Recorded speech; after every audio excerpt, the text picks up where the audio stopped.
Graça e paz, irmãos. Bem-vindos a mais um Café Mais Palavra. Queria começar esse tempo com uma palavra de oração.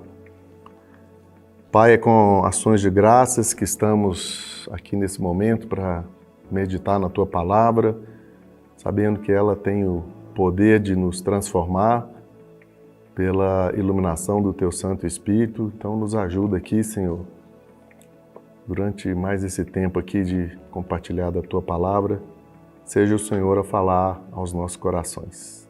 É a nossa oração em nome de Jesus. Gostaria de ler com os irmãos uma palavra que está lá no livro de Atos, capítulo 9, a partir do verso 1.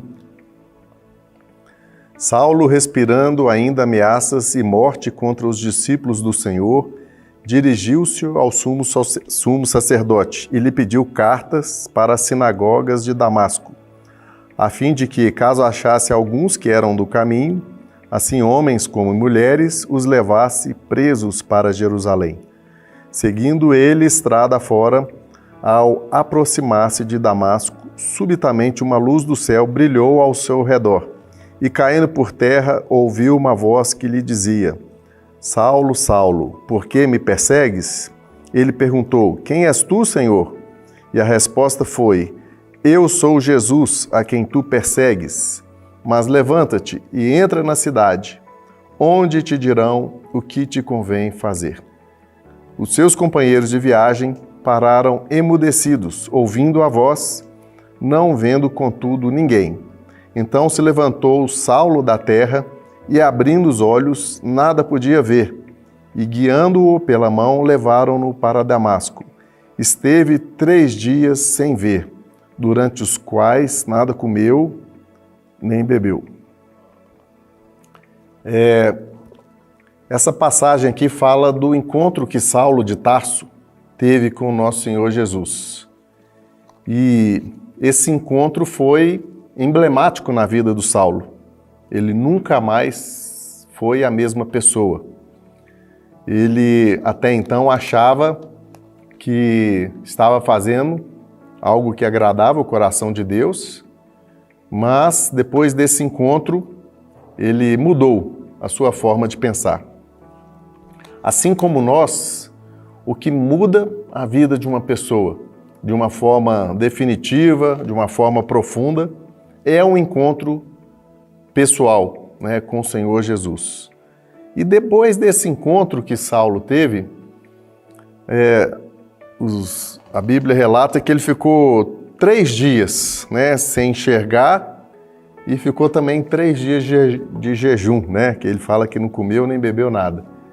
Então eu penso que 3 dias na vida do apóstolo Saulo foram suficientes para ele refletir sobre toda aquela escritura que ele conhecia, que tudo que ele conhecia do Antigo Testamento falava a respeito do nosso Senhor Jesus.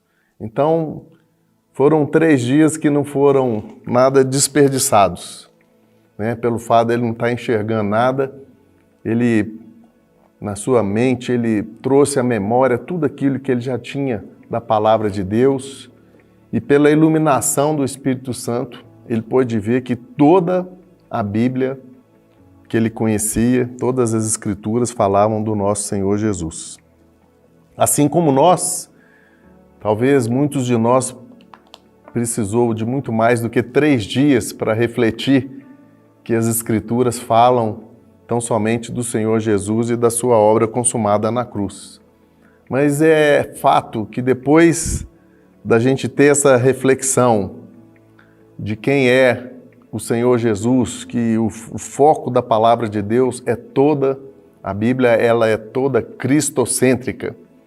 O que nos resta depois da gente ter essa revelação de quem é o Senhor Jesus, a gente tem que tão somente entrar nesse caminho de obediência. Obediência às Escrituras, obediência à palavra de Deus. E Paulo, o Saulo de Tarso, ele contou com a ajuda de um discípulo de Jesus, chamado Ananias. E uma das primeiras coisas que Ananias falou para Saulo é que ele precisava passar pelas águas do batismo.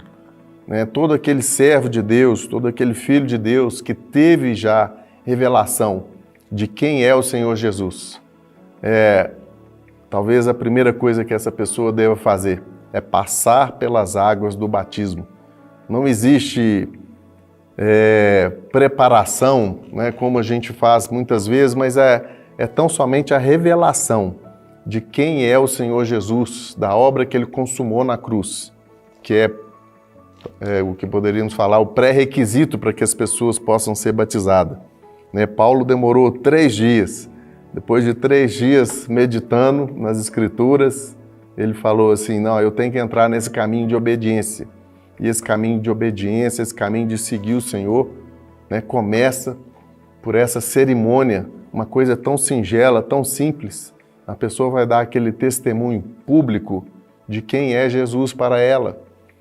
E como foi com o povo lá no deserto, né, as pessoas estavam escravas no Egito.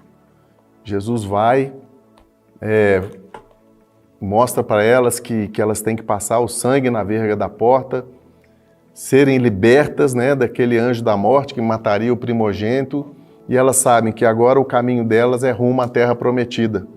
E para elas alcançarem a terra prometida, elas precisariam atravessar o Mar Vermelho, que é uma figura do batismo.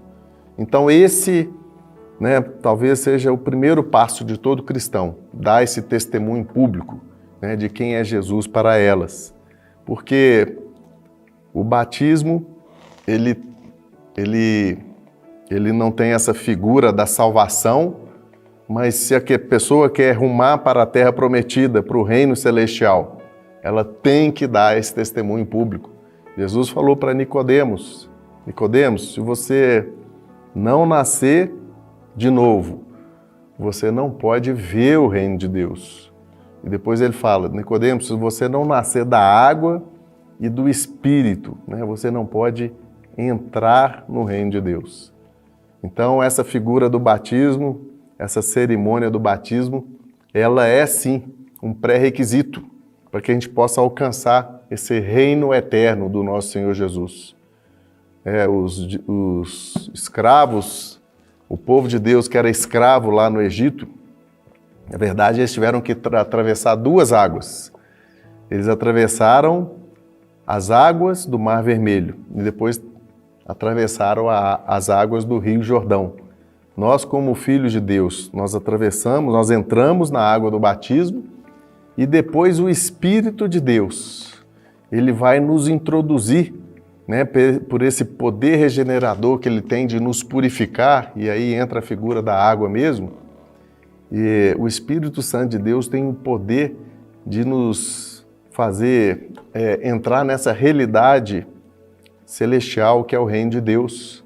Quando Jesus fala assim, eu vim para que tenham vida e a tenham em abundância. É o Espírito Santo de Deus que tem essa conotação de nos purificar, de nos trazer uma vida em santidade, em santificação. O Espírito Santo de Deus é aquele que nos faz atravessar as águas do Rio Jordão para entrar nessa terra prometida. Então que a gente possa ter esse coração mesmo, voltado à obediência à palavra de Deus. São 2 mandamentos cerimoniais que nosso Senhor Jesus nos deixou, né? Que é o batismo e a ceia do Senhor.